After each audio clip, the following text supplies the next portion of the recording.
Now, if you've been trying to do this, staying down through the golf ball, but no success, no matter how hard you try, you still just pop up into the shot, early extend, well, that's not your fault. That's because you have been told incomplete information. You're not missing a specific move. You're missing specific positions that we need in the golf swing to be able to stay down. So that's exactly what I'm going to tell you here. The main ones that you need. This is a course level of knowledge here. So I'm going to give you information that no one talks about, because normally this would be paid information. I'm going to give it to you for free, so let's get straight into it. Okay, so the first thing you need to always stay down through the golf ball is you need a neutral grip. Okay, so that's where most of the best players in the world might have different grips, but you're not one of those. You're an amateur golfer. You need a neutral grip. Why that is, and to understand that, we've got to understand what happens when golfers are weak and strong with their grip. So let's say I'm a strong gripper, 4 knuckles here, and the right hand with that line between thumb and the meter hand pointing way behind me there. That's going to cause my club face to get really closed throughout my swing, pointing up towards the sky at the top of the backswing. Now, if I'm going to stay down in posture, I am almost going to miss my net. I'm going to hit it so far left to start off with.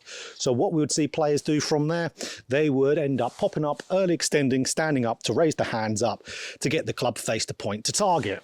That's what we would see 9 times out of 10. Top tour players might be able to stay down and turn, create a tremendous amount of shuffling.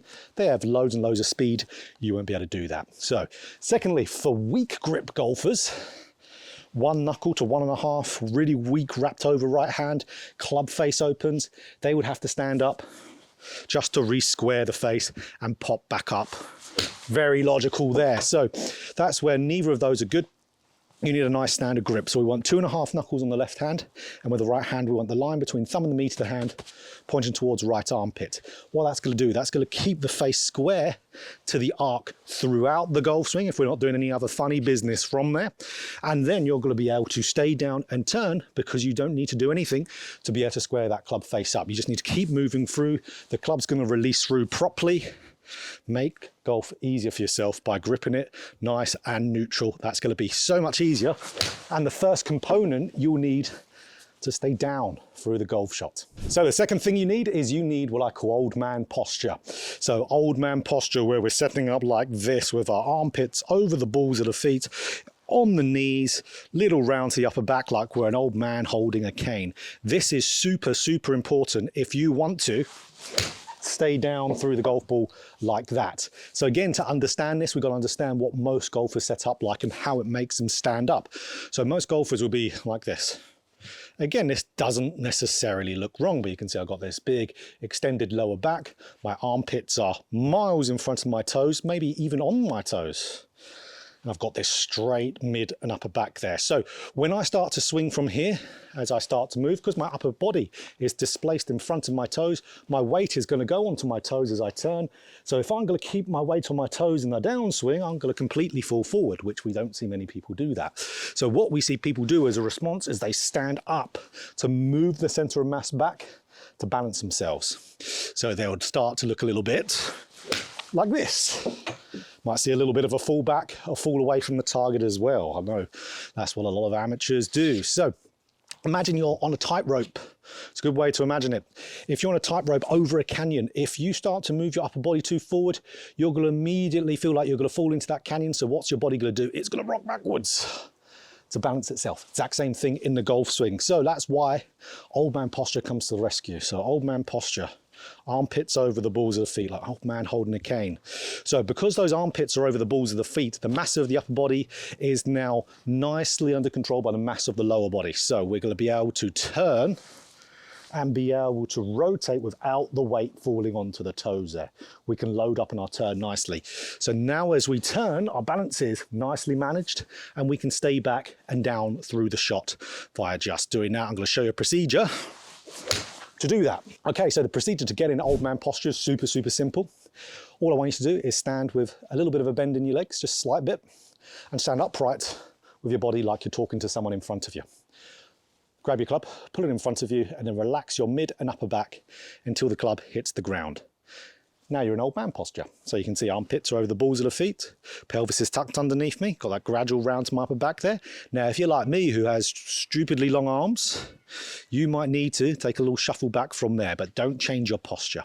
So now you're in old man posture. Now it's going to be a lot easier to stay down through the ball. So now we've done setup. Before we've even moved through, there are still some really important things here. So the third one, and stay tuned because I'm going to show you a really good feel to keep you down in posture once you've nailed these points. So next point is here is keeping your depth of your hips in the backswing. So you might think, what is that? So keeping your hip depth. So ultimately, when we see players, they could be in great posture, they could have a great grip, but then as they start to move back, their right hip starts to move forward. So they start to get closer to the golf ball in their backswing. Really, really common. So of course, what's going to happen there? You're going to get the point of no return. You're just going to stand up because the pelvis is not going to move back again.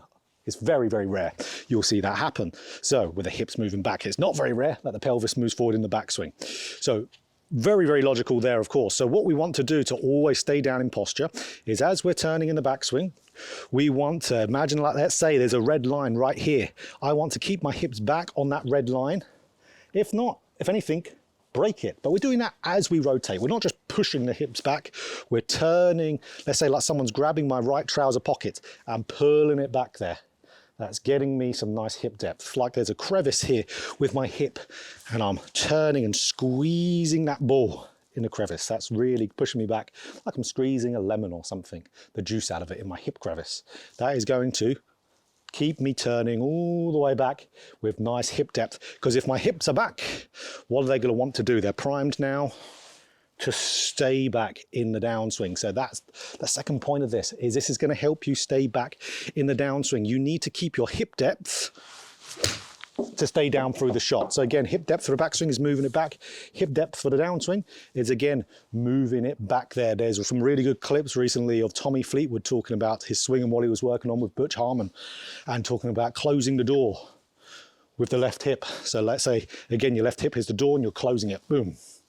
Boom. That is keeping, or if anything, gaining your hip depth in the downswing. So that is moving you into what we call flexion. When you do that, left hip goes back. Boom. See how the upper body responds by moving more down. So it's the opposite of extension, opposite of standing up. So that's why we've got to get that right hip back and then left hip back whilst shifting. I'm going to show you in the next point how to do this. But let's master this with a very simple drill to be able to get this motion. So our drill for this, super simple. We just need a chair. So I've got an old camping chair here. And what we do, okay, we just get it behind us. And we have it about half a grip's distance behind us here. So, okay, what we do, we're turning back in that backswing and we want it to feel like our right hip, it's turning, like someone's grabbing our right trouser pocket and pulling it back there to where now we're just closing in that gap, maybe giving it a little bit of a touch. Okay, now we're closing the door. So in the downswing, left hip is going back and hitting the chair. So we're closing that door with our left hip. Watch here, closing the door.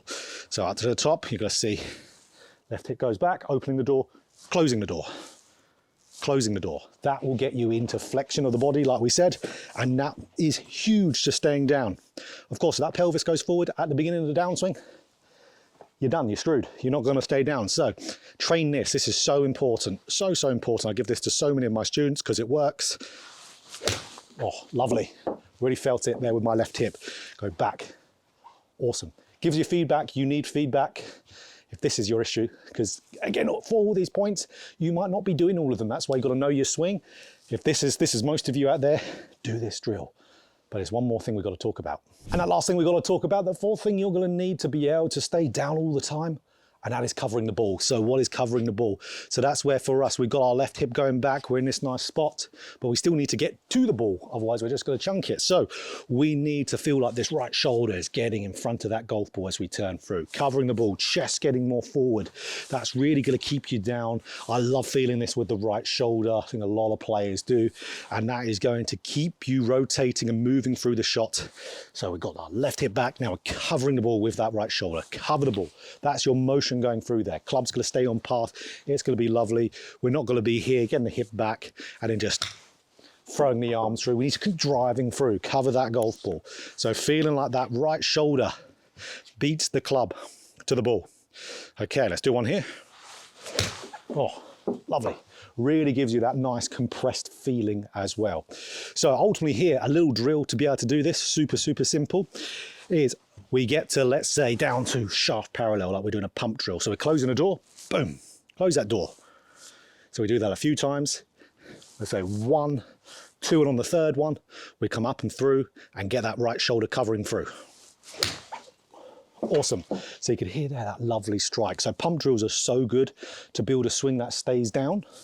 It is ultimately your ultimate drill that you can do to encapsulate this video. So we'll get up to the top, nice hip motion, good. Left hip back covering the door. Now in a great spot, we've got a good grip as well. 1, 2, and third one, cover through.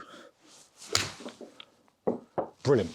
Imagine that, if you rep that out as much as you can, you're going to start to stay down all the time. But let's say you've blended these together. You're just thinking, Jonathan, I just want a feel. I just want one feel to be able to do that. I don't want a drill to do that. It won't help me on the course. It will help you on the course if you've done a little practice, but I get you. What swing thought can I have? And I'm going to show you this awesome one. Okay, so the swing thought purely just for the downswing. So make sure you've got the other bits here with the hip depth and getting yourself a good posture and good grip. Okay, so belly button. I want you to feel as you're coming down to the downswing, the belly button goes behind the left heel. So that's your first move you can feel. Belly button behind the left heel. What's that doing? Okay, that is getting my left hip to go back. So it's getting that motion in there. It's getting me into a great spot. It's flexing me. But if I keep feeling that all the way through, feeling like that belly button stays back behind that left heel, gets me the shift in there as well. I can't just stay back with the belly button going in front. I have to really shift to be able to do so. Blends all the movements together, keeps you down, and if you keep it going through the ball, you're going to be covering it too. So belly button going behind the left heel. Let's do one here. Oh, now that's a strike. Now even for me, it's such a strong feel. I even feel more pressure in that lead foot coming through. Great, so awesome. Get a bunch of those feels in. But make sure from this video, you're knowing what one applies to you. If these are all of you, you've got a lot of practice to do, of course, but you can draw back to this video as much as you want. But then if you just want this simple little feel, or you've had a good thing of watching until the end of the video, because this is a good feel. Belly button to the left heel. Oh. Okay guys, so if you enjoyed this video, click that like button. If you want more golf instruction just like this, hit the subscribe button, hit the bell button too to be notified every time I put out a video. But if you're struggling some more and you want to know even more info about this, there is absolutely a paid course there, which is in the description, my masterclass to early extension. And if you want one-to-one help with myself, you can do that anywhere in the world on Skillist. Again, there's a link in the description. Let's get our online lesson journey started.